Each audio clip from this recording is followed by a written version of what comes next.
Hey, just a warning. While Fuller House is a family show, the Fullest House podcast is not. Listener discretion is advised.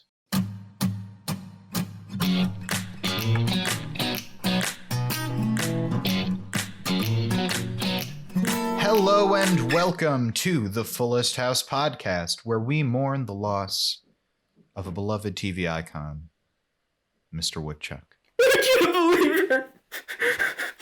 He was gone too soon, man. This is just so sad. He was such a bright spot in the universe. And he just blotted out. He will be missed. He will be missed. He was so young. Not just for Full and Fuller House fans, but for the world. I'm Mark Greene. I'm Harrison Bloom. And I'm Zach Horowitz. Now, this brings up the question, you guys. Do we continue with this somber tune? This brings up the question. Do we continue with this somber tone and possibly bore people to death? Or do we get all fun and wacky? Hell yeah! I prefer the somber tune, actually. But see, here's the thing. I think Mr. Woodchuck would have wanted us to be fun and wacky because this podcast is a celebration of life. Yeah. Of a life. Of the and life. Unfortunately, this podcast is not made out of wood. That's me trying to do a Mr. Woodchuck voice and failing miserably. Wood? Is this podcast made of wood? Yeah, see, that's better. That's better. Exactly. Mark can keep him alive through his voice. Yeah. Yeah. Really using that nasal cavity. Forever in our hearts. Forever in our hearts. And we should celebrate, because it's a story of new beginnings. The New Year's special. Yes. This is true. Indeed. Yeah. Happy New Year's, you guys. I think Happy also it is important New to Year. note, just want to get this up out of the way. This episode is actually listed as the season 2 finale on IMDb. However, it is not listed like that on Netflix. We're going through on the Netflix order. So for like the end of season 2, you might be noticing if you're looking through on IMDb, like, hey, that's out of order. It's the Netflix order, the order that it's listed on Netflix. The way that's how we're watching it. Because nothing can be easy. That's so strange. I Yeah. wonder which it is on Wikipedia. Do they follow the Netflix order? We don't need to It's check really now or weird. anything, I don't know why the yeah. order is different, but I mean, it definitely kind of feels like a season finale. Yeah, it does. It does. We've got, well, it starts off with DJ getting ready for Matt because he's coming back. I believe he was visiting his dad in India. Remember the other Dr. Harmon? Yeah. That bad man, Dr. Harmon. bad man.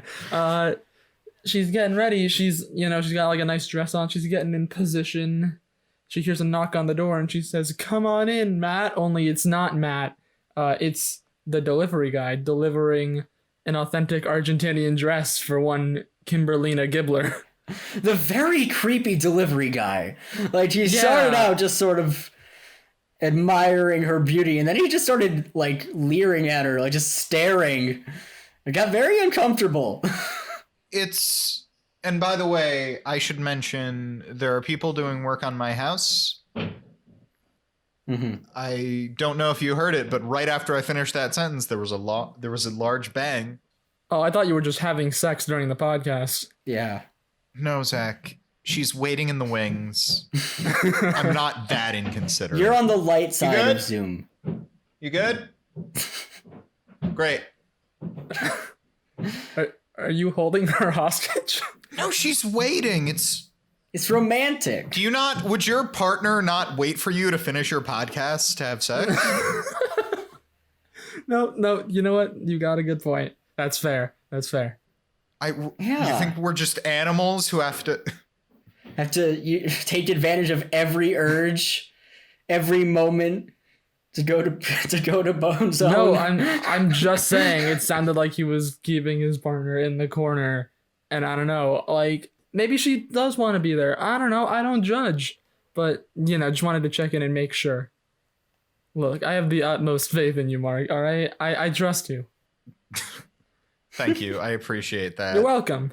But this is a running theme in this show that I think only gets more prominent as time goes on, that we've talked a lot about how DJ's biggest character trait is mom. Yeah. But her Yes. other trait in the show Is super hot. everybody wants to do it with old Deej. Yep. I mean, I guess that's inevitably a part of protagonist syndrome, where they always find someone who wants to date them, but every guy. Yeah. Yeah. And the one time it wasn't a guy who wanted to date her was when the guy was gay. It's true. Yeah. Oh, yeah. Right.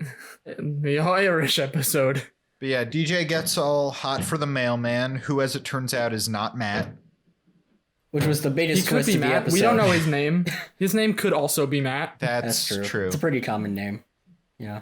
But he's there delivering Kimmy's ugly dress, as you said, Zach. Which is Yes. a terrible dress. It's an authentic Argentinian dress that Fernando has specifically requested that Kimmy wear for the New Year's party. Yeah, because he loves her. Yeah. He loves her, and she doesn't appreciate his gift. Once again, Fernando goes unappreciated. Fernando goes on it's a shame. It's a shame. This is a tragic episode when you think about it. You got Mr. Woodchuck, you got Fernando being forsaken. How dare And Kimmy? dear viewer, we'll get to Mr. Woodchuck later. The greatest tragedy in all of this show. A Shakespearean downfall of a puppet. But anyway, we have... Then there's another knock at the door, And DJ gets all ready and sexy again. And it's not Matt. it's CJ! Followed And by Steve. Steve. Yeah. The opposite of sexy reunion. I do like that we were kind of guessing who it'd be next.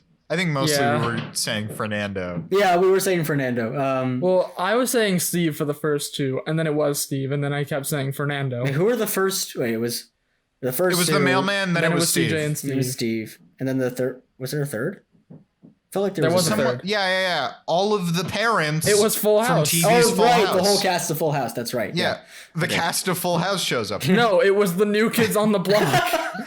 I would love it if the literal cast of Full House showed up. If just Bob Saget, John Stamos, Dave Coulier, and Lori Loughlin showed up as As the Bob celebrities, Saget, John Stamos, Dave Coulier. Yeah. we have proven that they exist in this universe. What are you guys doing here?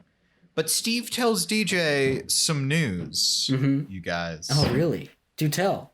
Steve is gonna propose to CJ tonight at DJ's party, at DJ's house, his ex-girlfriend's house, In front of her. In front of her, he spends way too much time at his ex-girlfriend's house.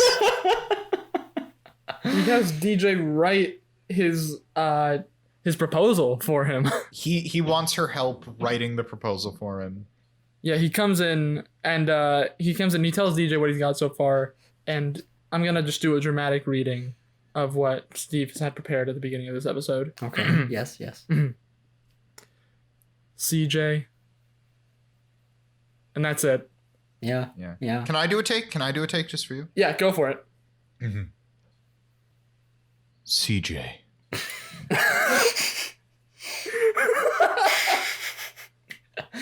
Mark, I admire your performance. I really get a sense of Steve's motivation when you read that line. You know, it was a nice alternate take. You know, I was trying to focus on, they say, you focus on like the action of it. Mhm. I was like, so I was trying to think of like pleading. Yeah, right. Yeah. Exactly. Got to reach in. Got to think, what does he want? Yeah. But yes, and it's very good because DJ asks Steve, what do you have? He takes out a pair of reading glasses and a piece of paper to read the word CJ. Yep. And I'm pretty sure we noticed the entire page was blank. I mean, maybe they wrote the word CJ on Yeah. it, but I highly doubt it. We noticed that it was mostly blank at least. Yeah, which they show it being mostly blank before we get to the punchline that all he has is CJ. So That's kind of a missed opportunity. I feel like they should have shot it differently. Yeah, they shot it weird, like from two different angles, and that kind of ruined the joke. And guys, I have a question. Yeah. We know that Steve started at the beginning of the series hanging out all the time at DJ's house because he's in love with DJ, and he is still in love with DJ.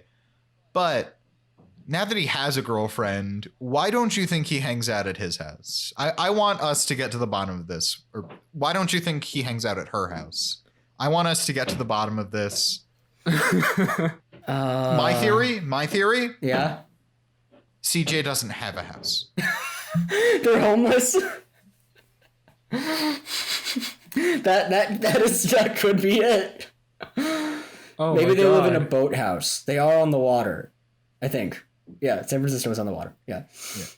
Do we know what CJ does for a living? Does she have a job? I don't think so. I think it might have been stated. You guys vamp for a bit. I'm gonna look it up. Okay. I mean, they might say it later, but I'm not sure if we know it now. Yeah.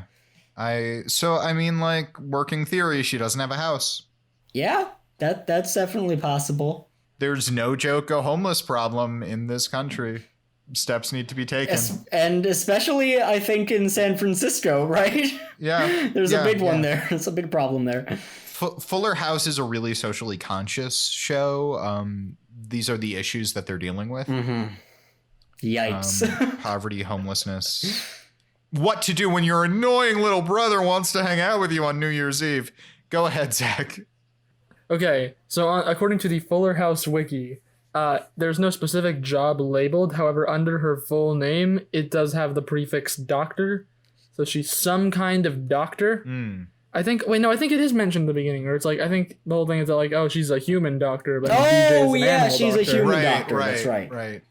DJ is Dr. Fuller, but CJ is a better doctor. Right. Okay. She's superior DJ. No disrespect to vets. My dog just went to the vet. Mm-hmm. Vets are great, but CJ deals with humans. Okay. I don't know where I'm going with this. You know what, though? I think our theory about her being homeless could still stand, and I think we should definitely make a bad YouTube video saying, like, top 10 things you didn't notice about CJ and Fuller. Yeah. But guys, as we said, the next thing that happens is the entire cast of Full House shows up. Yay! Yes, the entirety of Full House. All of them. All of them. Mainly just 4 of them. All of the Full House. Actually, no, that's not true. 5 of them. Because, we've got Joey, Danny, Becky, Fuck you. Joey, Danny, Becky, Jesse, and everyone's favorite Mr. Woodchuck. I didn't know what you meant for a second, and then it hit me. I thought you were talking about Michelle in some weird roundabout way, but It's very weird. I've watched a lot of Full House in my time. It used to be on in the morning before I went to school. I'd watch it with my dad. I used to watch it in reruns all the time, but I've watched so much Fuller House in recent years. Yeah. That I've almost forgotten that Michelle exists. Same! It's so weird! Right? She's like the main character of the original show, and her absence is glaring! She's the breakout character, and I forgot she existed. Oh my god, yeah! Imagine if one day they rebooted The Big Bang Theory and Sheldon wasn't there. Oh my god, you're right. I'm not saying that's not better for humanity if Sheldon's not there, but it'd be pretty weird given the centrality of that character to that show. Oh, that would be odd. This is a very odd show without Michelle. That might be one of the reasons it's so weird compared to Full House. Yeah. Yeah, I think she definitely fits the role better than Michelle would. Yeah. I mean, it was originally going to be Michelle, but then the Olsen twins turned it down, so they brought in Kimmy Gibbler, who might fit the role of the Joey more. Yeah. I mean, Michelle was a cool, wacky kid. So, like, I could see it. Actually, yeah, I could definitely see her being the Joey. I could see her being the Joey. I could see her being the Joey, like, or the Jesse. Because, I mean, like, we hadn't seen... Though, there were a lot of storylines where, like, Steph learned about smoking and she had her bad Yeah. girlfriend Gia. So like I think they would slot into those roles. Like I could see Michelle as the Joey, but Kimmy is very much the Joey. Yes. Oh Oh yes. yeah, for sure. I do want to point out that when Mr. Woodchuck showed up, everybody went like all of you guys went yay, and I just went oh no. I think in part because I knew that meant that I'd have to do the Mr. Woodchuck voice, which I don't really mind doing. But you do it so But it's just well. like now I have to. I'm so I don't- sorry. I don't do it so mind well. Do doing it better than all of us. Yeah, we've determined this earlier, that you're just better at the Mr. Woodchuck voice than we are.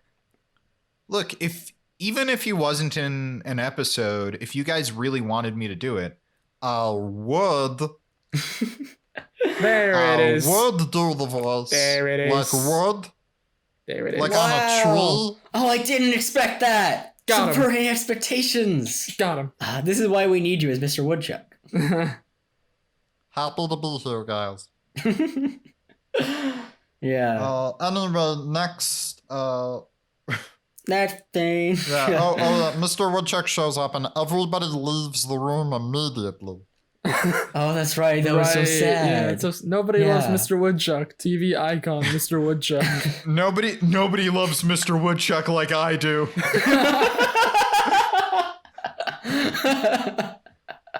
Nobody understands him. Yeah, you've got a point. Their love is pure. It's beautiful. And it's only for them. No one else can have No it. one understands their love. Society might frown upon it Because it's strange. because it's strange and it's a grown man, obviously in a sexual relationship with a puppet. But puppets deserve love too. Yes. Even if they are made out of wood. Kermit the Frog had Miss Piggy. Gonzo had Camilla the Chicken. And Mr. Woodchuck has Joey Gladstone. Wait, guys, what if Mr. Woodchuck the puppet was made out of wood? Would he just have like an existential crisis? Like, is I the wood? Oh god. I'm sorry, this is just something I just thought of, and it's like I need to know the answer. If he was like a Pinocchio style, then yeah. Is Mr. Woodchuck the top in this relationship? Oh, for sure. Probably. On that note, I love how there's two different types of reactions immediately. There's next to be the top, and I'm like, oh yeah, for sure he's the top. And Mark's like, nope, not gonna answer that question. Moving is on. Mr. Woodchuck the top? Yes. But yes, on that note, moving on, we meet up with all our wacky teens. Yeah. We got Robert Popko. We got J Money. We got Ramona, and we got Lola. Which I feel like all of them could have something better to do on New Year's Eve than hanging out with their adult families. Robert's not even with his family, and they're all just four teens alone together. Isn't Lola also not? Well, do we? Lola's there to do a smooch. Yeah, Yeah. Lola's there. to Yeah. do a smooch. Lola's there to So- smooch J Money, Well, that's true. and Robert Popko is there to be the wingman, and Ramona's there because she lives there. Well, Yeah. to be fair, I think Robert Popko is there to smooch Ramona, but Ramona has not agreed to smooch Robert Popko at this moment. Right. The terms of the deal were not agreed upon. Yes. J Money is going to court for false advertising. I am altering the deal. Pray I do not alter it further. I'm surprised that's one of the few Star Wars references we've made so far. It's an underrated line. Your lack of faith in the Star Wars disturbs me. I tried to I tried to get one in there for you, Harrison. I tried. Thank you, Zach. It didn't really hit, but you know. Anyways, Fuller House. Your lack of faith is disturbing. Or wait, let me take that again. One more time. Your lack of faith is made of wood. Damn it, you are on fire with the Mr. Woodchuck jokes. You know what? You know what else is on fire? Wood. You know what else is on fire? Anakin Skywalker's body. Oh, Star God. Wars jokes. We're, No! that- Oh, no! We're a Star Wars podcast now. We're a Star Wars. Oh no, one of the 4 billion Star Wars podcasts. I'm so worried that if we keep talking about Star Wars, we will keep talking about Star Wars. Yeah, let's move on. Okay, But so yeah, they're gonna smooch. They're getting ready. Oh, sorry. I didn't want to forget that it is New Year's in Japan. Oh, yes. So Ramona says we should say Happy New Year in Japanese, and they all turn to Lola, and it's very uncomfortable. Yikes! It was so, I don't know how to describe it. Tyler and I both thought the joke was going to be Lola saying, like, I'm Korean. Instead, they went with the exact same line from Captain America, the First Avenger. Right. Which was, I'm from Fresno. Which I guess is an equally valid line, but Yeah. still. Though she then immediately does tell them how to say Happy New Year in Japanese. So I guess she does speak Japanese. Like, what? Yeah, Or she's so, just like, a why didn't weeb you and just- watches a lot of anime.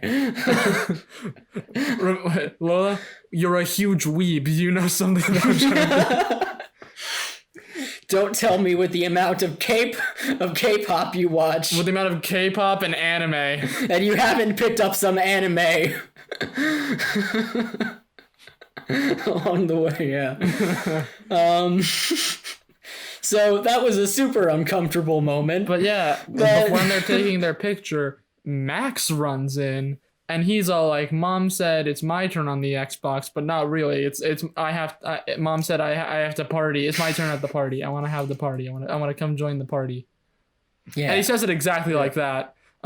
So that was a good impression. Thank you. What is it? Yeah, he says, Mom said I had to be part of your party. He's really obnoxious about it. Yeah. Yeah. This is one of those episodes where we were just like, oh man, do we hate Max? Yeah, because I remember that was our first feeling about him. Now I think we've come around to him, but every now Little and bit, then yeah. he does get a little bit annoying. Yeah, like this is one of those episodes where you just want to take Max and punch him across the room. Yeah. Yikes. And J Money says we have to get rid of Max. Popko immediately says, I know a guy. And so I wrote in my notes, Popko's gonna kill Max. Yeah. No, I think that's really the only explanation for what he said. Is that he's gonna put a hit out on him. Popko Yeah. kills Max. That's the episode. Good night, everybody. We're done with the podcast. Popko comes up to J-Man and he's like, "Look, I know a guy." Then the Always Sunny intro starts playing and it just says Popko kills Max. Yes. But then we have the weirdest plot point.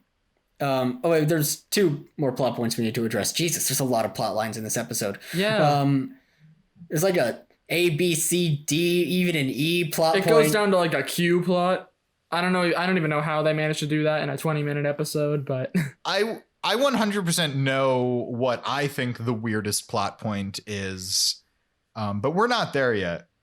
So it's kind of the resolution to the Steve plot. Oh, I was thinking the weirdest plot line. Mhm. Okay, well actually, yeah, I guess the Steve plot. But other than that, I was thinking the Godfather debate. oh yeah, there's a big debate going on outside because Jesse and Becky are adopting a baby, and someone's gonna be the Godfather. They're here in San Francisco to pick up their baby. That's right. And they get really heated about this. Which, I mean, I guess it's a big decision, but... Well, Danny sets it up, Jess, whoever you're going to pick, whoever it is, I'm sure will respect your opinion. And Unless if you Jesse pick immediately Joey. Yeah, and Jesse immediately says, oh, well, I was going to pick Joey. And Danny says, Joey, sorry to hear the news, but Jess, we understand your choice. I'm obviously the what? What? Wait, what? Yeah. Why Joey? He says the weirdest reasoning, which is that he's still raising kids? Like, I think, he's still raising kids so he wouldn't be inconvenienced by having another one around. I don't know. Joey is that even a good, like, I understand the logic of that, but also I'm like, I don't know, he already has 4 kids. Maybe one more is a lot to ask of somebody rather than, you know, you don't really have a life outside of your TV show. Exactly. If something happens to me, you can pick up slack. Give him a purpose in life. Damn it. Yeah. We should point out that Joey does, in fact, do a Godfather impression. That's right. Yeah. Impersonates Vito Corleone. Yeah. I can't decide if they didn't go far enough with the Vito Corleone thing, or if just the instance of it is too much. Because I feel like there were a lot of opportunities where it could have bled into the other plot lines, like especially the teenager plot line. But the impression. I'm gonna answer your question. It was too much. It was too much at all. I did not need it in there. Yeah. Of course it was. It was bad. Fucking there, but yeah. Like, you can't have the word Godfather. That movie has ruined the word Godfather. It's ruined it. Yeah. What does a Godfather even do? We're Jewish, so we don't really have the Godfather thing. I mean, I have a godfather. You have a Godfather? Yeah. Oh, okay. I do not. Fun fact, he's in prison. You were on the money with me, Harrison. Yeah, because I know it's a Christian, like religiously, it's a Christian thing, but I don't know actually what the purpose of it is. I don't know. I just know that I have one. Well, no, I believe if, like, you know, anything happens to the parents. Okay. There's something involving custody. Got you. Okay. And other things. I don't know. It might just be honorific. Yeah, I think we did it more so as just like an honorific thing. I don't know. I don't really know what the significance is behind it. I never really asked, but I just know I have one. Jesse does say, okay, if it means that much to you, Danny, you can be the Godfather. And Danny refuses. He's not going to be Jesse's sloppy seconds. He says, and I quote, "I ain't no scrub." Yeah. He ain't no scrub and he don't want no scrubs. I forgot about that line. That's why I wrote it down. Knowing that Bob Saget said, "I ain't no scrub."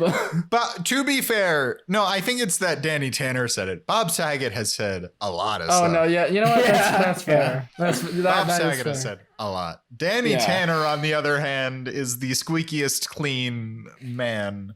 Not that I ain't no scrub is like dirty. It's just so not Danny Tanner. Yeah. Maybe it's a vestige of the previous time we saw Danny Tanner.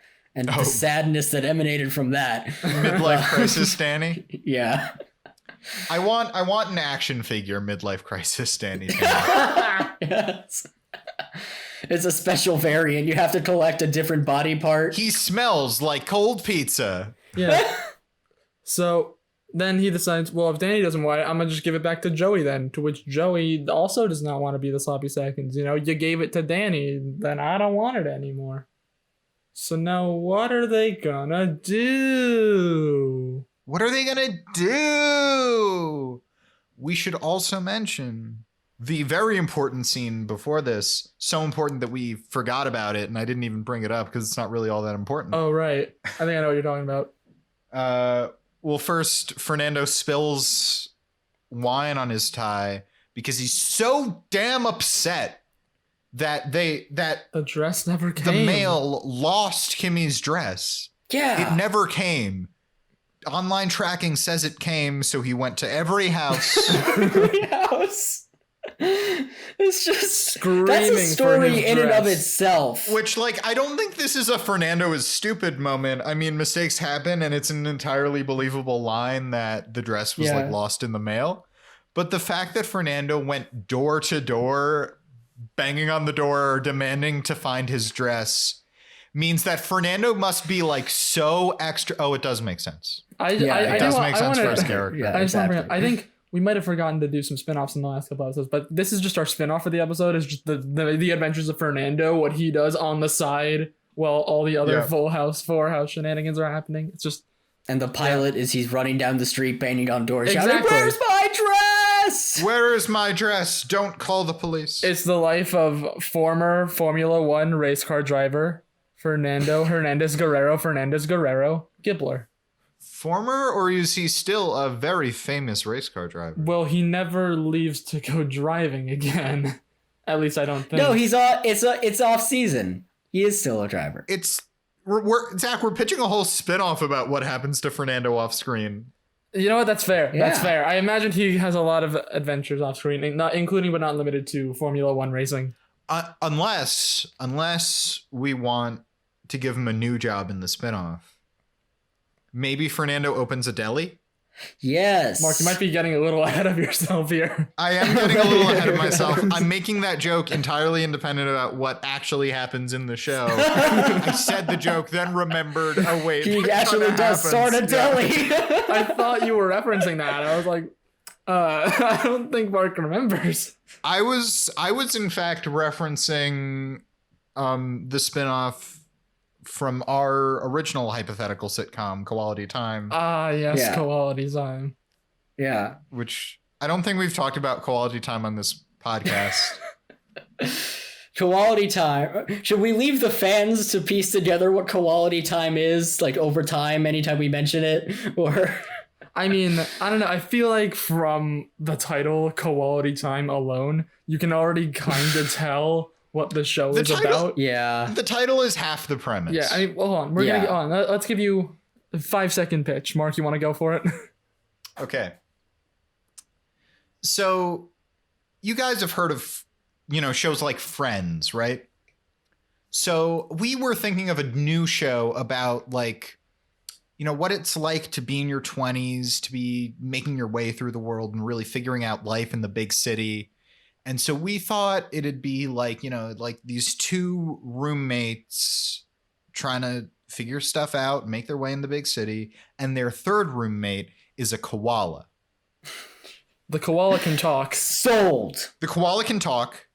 The koala gets into crazy sitcom misadventures. Like he has 2 dates to the prom.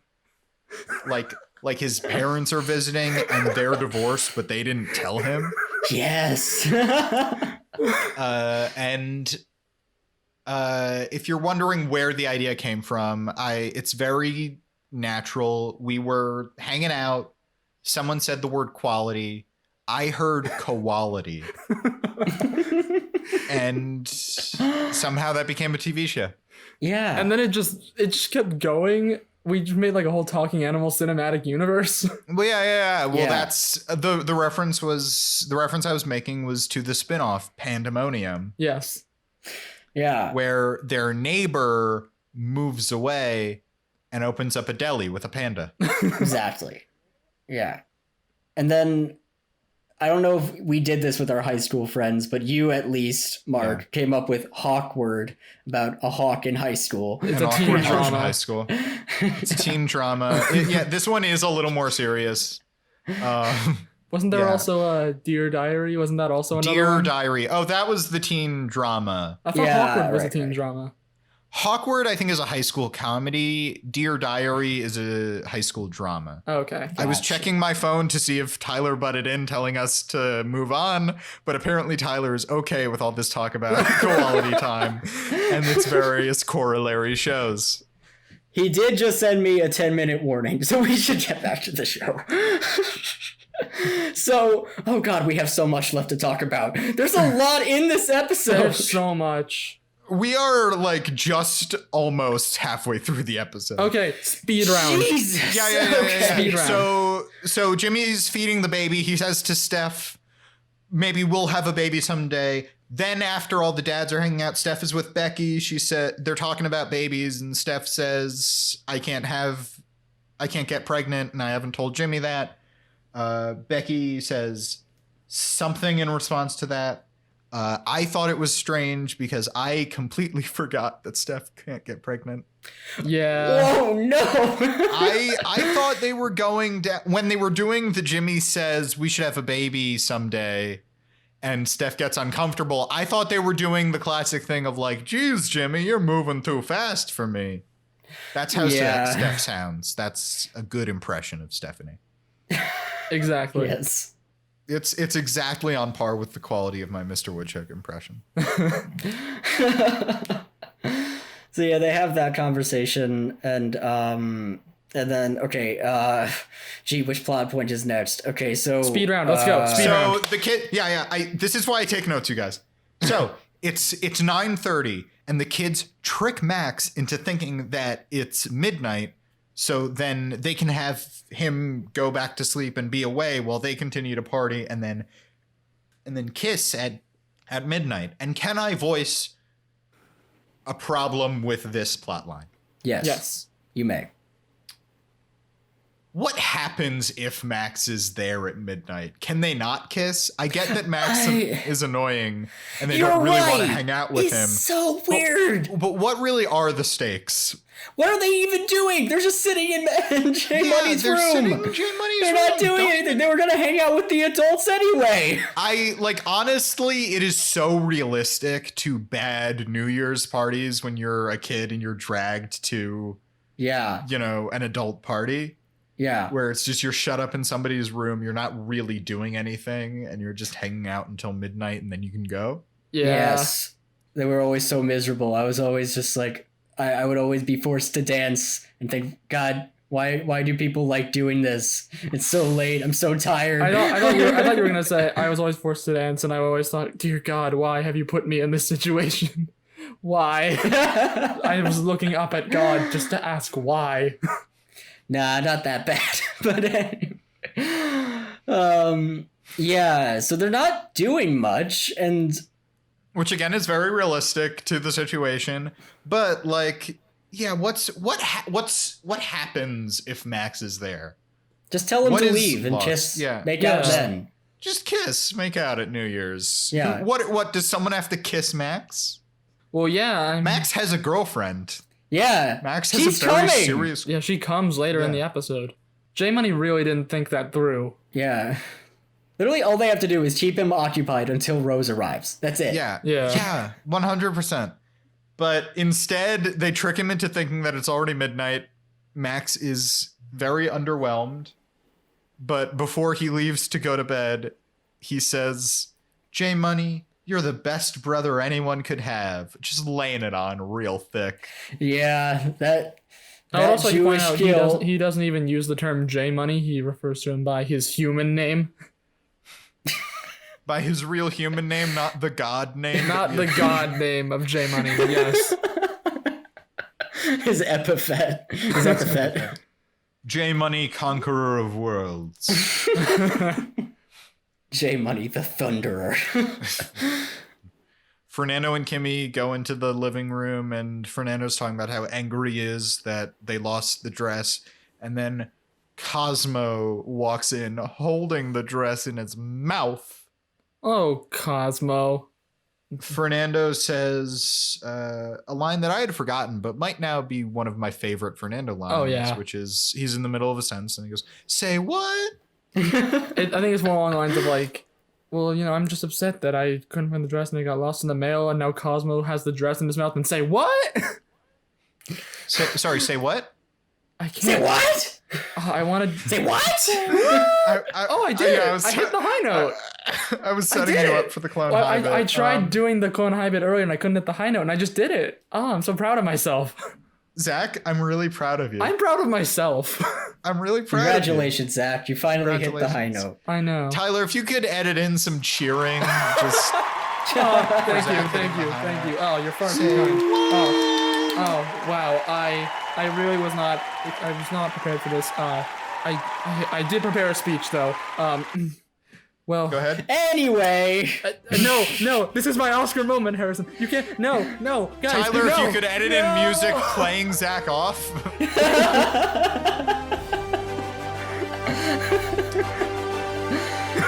But Steve, CJ, and Rose show up. Oh yeah, Steve, CJ, and Rose show up.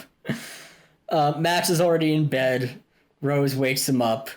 So they start hatching their revenge plan. Max is very dramatic about it. Well, first he says, I've been duped. And then he shakes his fist at the sky and says, God is my witness, their lips will not touch tonight. Oh my God.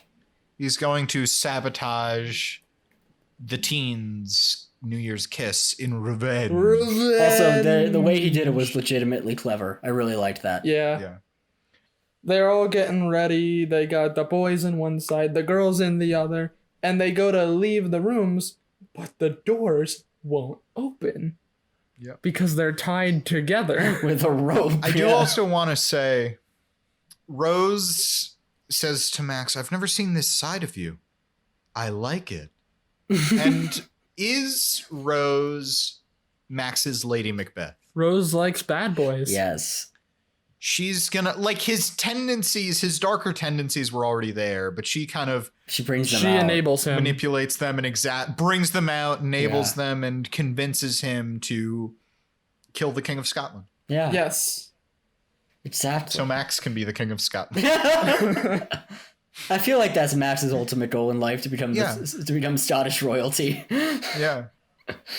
That's our spin-off. It's The Crown, but starring Max in Scotland.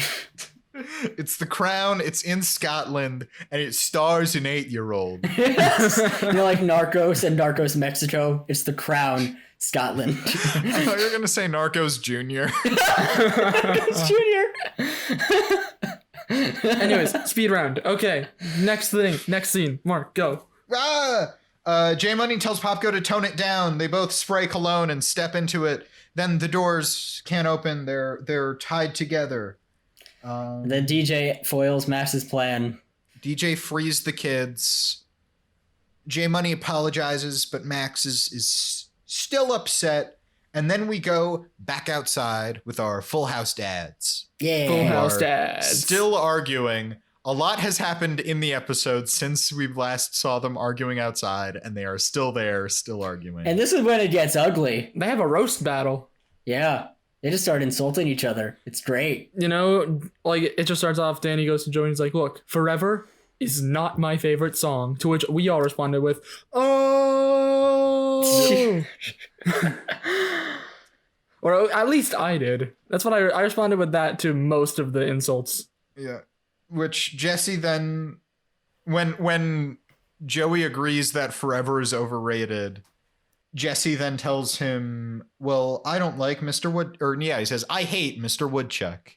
Well, she says, everybody loves Mr. Woodchuck. Which is true. Which is Everybody true. loves Mr. Woodchuck.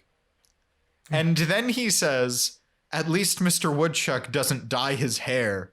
That was so good. Savage. It should be pointed out Savage. that Joey's insults in this scene are so much more savage than anybody else's. Joey has the best won. insults. He just objectively won. He won. should be the Godfather. He is the Yeah. Godfather of insults. Danny says something else, and Joey says, like, the only reason people watch Wake Up USA is because of Becky. Oh God. It's really great. It's Danny's insult is like, your signature song is not my favorite song. And Joey's just like, "You're old, you dye your hair out of a sense of vanity, and nobody likes you on your TV show." Oh my God.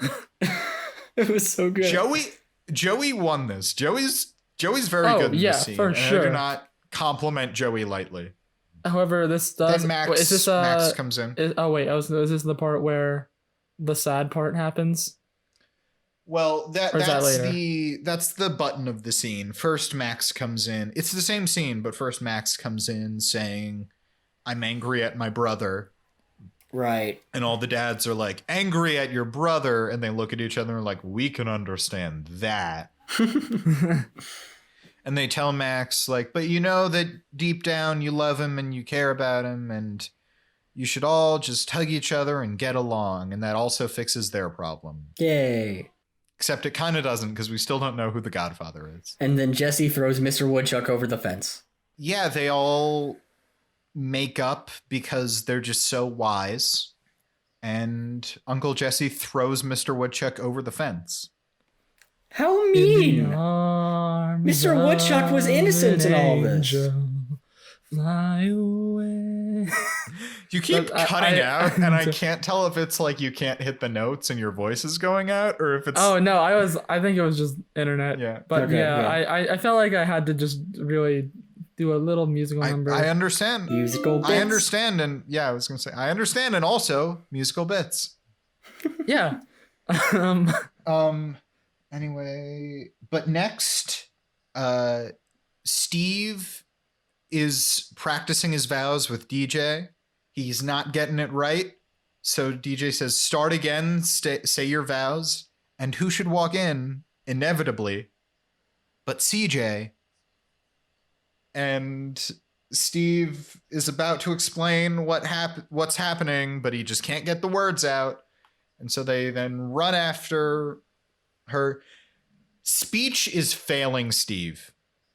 Yes. He gets monosyllabic. He needs DJ help. He needs DJ help. You know his mind is mush when he compares his brain to food. He compares it to a burrito. Yeah. Brain burrito. So what happens is Steve gets down on one knee and words fail him. So he's like, DJ, help. So DJ proposes to CJ. And who should walk in but our boy Matt? Dr. Matt Harmon. Oh, he just arrives randomly in the middle of the proposal. And we were all just like really hoping. I know Mark had something that was really good. I don't know if you want to say Well, it. I was really hoping that Matt was going to go like, thank God, and just start kissing Steve. That would have been so good. They're the true OTP. So beautiful. The bro TP. The bro TP. But no, we have to keep it all hetero. But DJ proposes to CJ. CJ accepts. They're ecstatic. They're jumping around. They're happy. Matt says, I was gone for a week. And then CJ says like, oh, Steve, I'm so happy we're going to get married or something along those lines. And Matt's like, oh, that makes sense. Not really. Like, as though he didn't just watch his girlfriend propose to another woman. Yeah. What part of that made sense, Matt? What part of DJ proposing to CJ on behalf of Steve made sense? This is the part that I was like, weirdest plot point. I mean, I will say, though, the actor did a very good job with the lines he was given. Yes. No, everybody does a good performed. job. I'm just saying this is such a weird thing to do.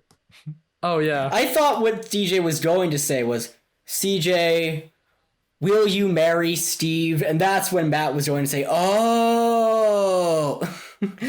But no, she does it all in first person. So it was very weird. But they're also happy, the couples. But then Steve and DJ look longingly at each other. Yeah. And it's later revealed that, guys, when DJ made her choice between Matt and Steve, she was gonna pick Steve. Oh. Oh no.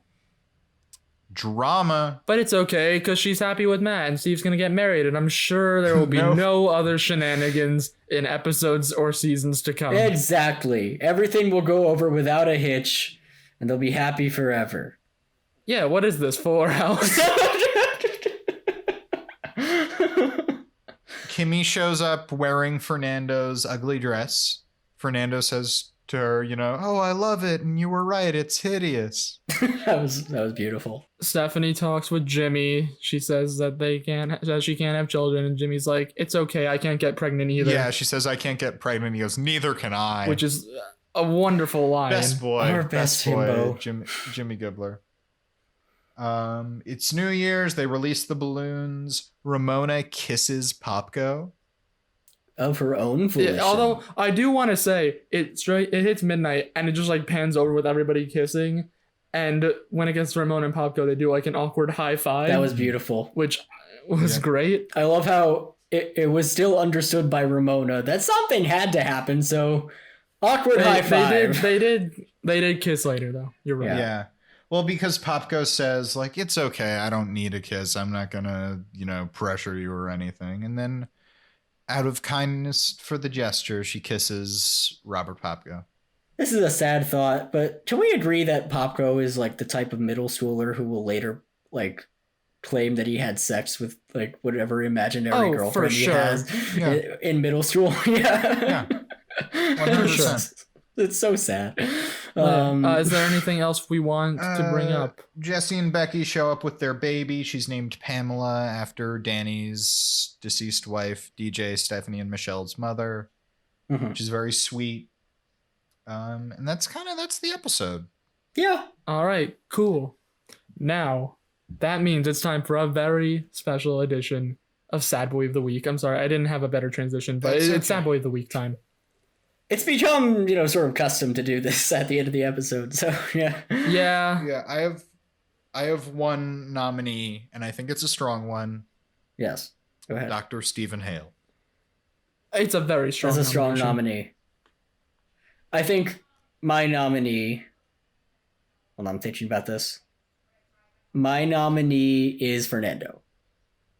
Fernando is definitely a good one. He was definitely on the side in this episode, but he was very sad. I want to say one of the Full House dads, but I feel like I can't specify one of them as being more sad than the rest. Right. Maybe we can nominate them as a group. We can nominate them as a group. Do you want me to run through them, or do we have anybody else? Let's just run through this. Can we also validate Tyler's nomination for Mr. Woodchuck? Yes. Mr. Woodchuck. Mr. Woodchuck. Yeah, Tyler just texted us saying Mr. Woodchuck for Sad Boy in all caps. So I think we got to give him the nom. Yeah, who do you want me to start with? You want me to start with Mr. Woodchuck while we're at it? Let's do it. Mr. Woodchuck, who is dragged to this New Year's party that he is, like, let's be honest, way too cool to go to. Yeah. Everybody leaves the room immediately when Mr. Woodchuck shows up. And then later he gets thrown over a fence.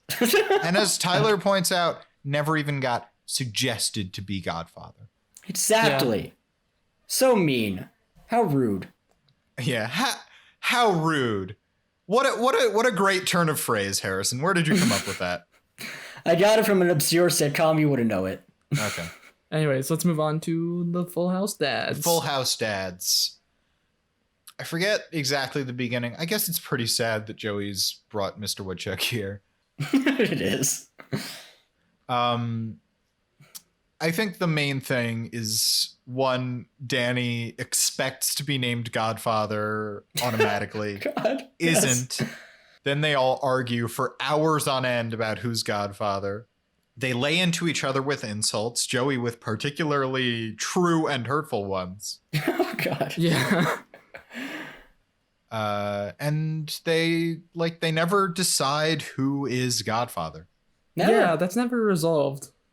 So they accomplished nothing in this episode. And they accomplish nothing at all. They are equally good friends from how they were before, only Mr. Woodchuck was thrown over a fence. Fernando orders an ugly dress for his wife, which she hates.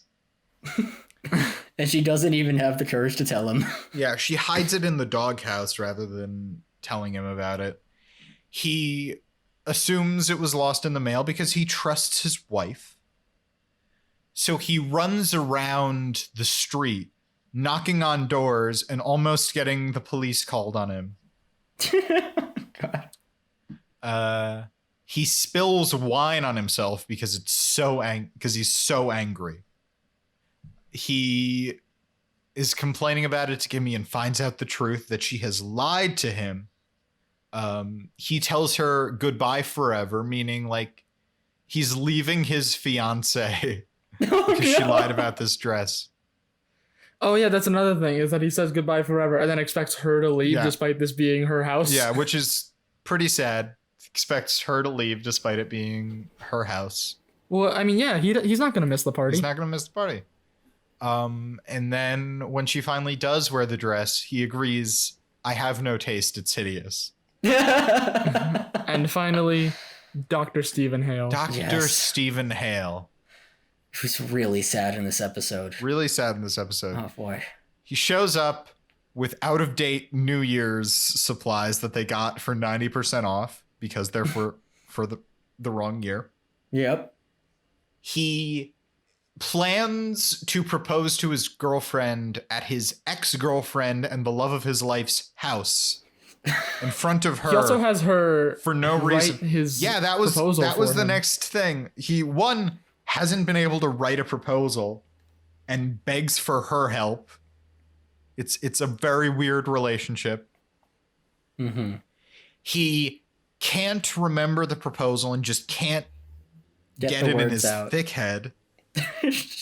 When his girlfriend thinks that he's proposing to his ex-girlfriend, he can't muster the words to tell her what's going on. He just can't do it. It fails him. He's that pathetic.